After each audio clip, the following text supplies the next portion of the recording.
அவர் ஏசியில் ஏன் இருந்தாருன்னா அவருக்கு சர்க்கரை வியாதி. சர்க்கரை வியாதினா கட்டுப்படுத்த முடியாத சர்க்கரை வியாதி. அவர் மாதிரி நடந்து போகிறவரை பார்க்க முடியாது. நடந்தால் சர்க்கரை கண்ட்ரோல் ஆகுங்கிறது மருத்துவ விதி. காமராஜர்கிட்ட அது நடக்கலை. நடக்கிறாரு, பயங்கரமாக நடக்கிறார். அந்த வியாதிக்கு முன்னாடி ஏசியில் இருந்தார். இல்லை அவருக்கு ரொம்ப வருஷம். இந்த வியாதிக்கு முன்னாடி இப்போ இந்த வியாதினா இந்த ஏசியில் இருக்கணும். வியாதிக்கு முன்னாடி ஆட்சியில் இருக்கும்போது இல்லை அவருக்கு சர்க்கரை வியாதி முதல்ல வந்துருச்சு. அவர் ஆட்சிக்கு வரும்போது சர்க்கரை வியாதியோடு வந்துருச்சு. அப்போலாம் இந்த ஏசி கீச்சுங்கிற பிஸ்னஸ் எல்லாம் கிடையாது. ஏசி எல்லாம் உங்களுக்கு 70க்கு அப்புறம் தான் வந்தது. அதுக்கு முன்னாடி எவன் ஏசியை கண்டான்? எங்களுக்கெல்லாம் ஏசிங்கிற ஒரு விஷயமே எப்படி தெரியும்னா, அப்போ மினர்வான்னு ஒரு தேட்டர் இருந்தது பிராட்வேல. இந்தியாவிலேயே, தமிழ்நாடு இல்லை, இந்தியாவிலேயே ஏர் கண்டிஷன் தியேட்டர் அது ஒன்று தான். அது அப்போ அதுக்காக அந்த தேட்டருக்கு போவோம்.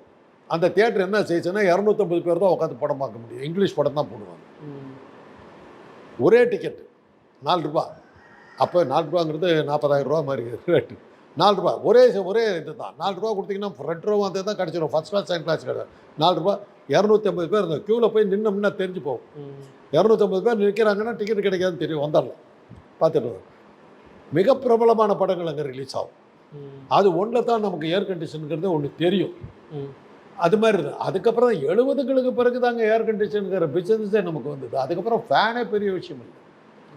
அதுக்கப்புறம் வந்து அவருக்கு வந்து சர்க்கரை வியாதிக்கு அவங்களுக்கு மருத்துவ அட்வைஸ் வந்து நீங்கள் ஏசியில் இருக்கணும், ராத்திரி படுக்கும்போது நீங்கள் ஏசியில் தான் படுக்கணுங்கிறது தான் அவருக்கு போட்டது.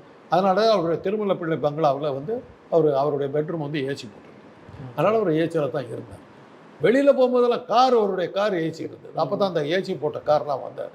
அந்த அவர் ஸ்டூடிபேக்கர் கார், பெரிய கார், டிவிஎஸ் கொடுத்தது, டிவிஎஸ் கம்பெனிக்காரர் கொடுத்த கார், அரசாங்க கார் யூஸ் பண்ணுறது.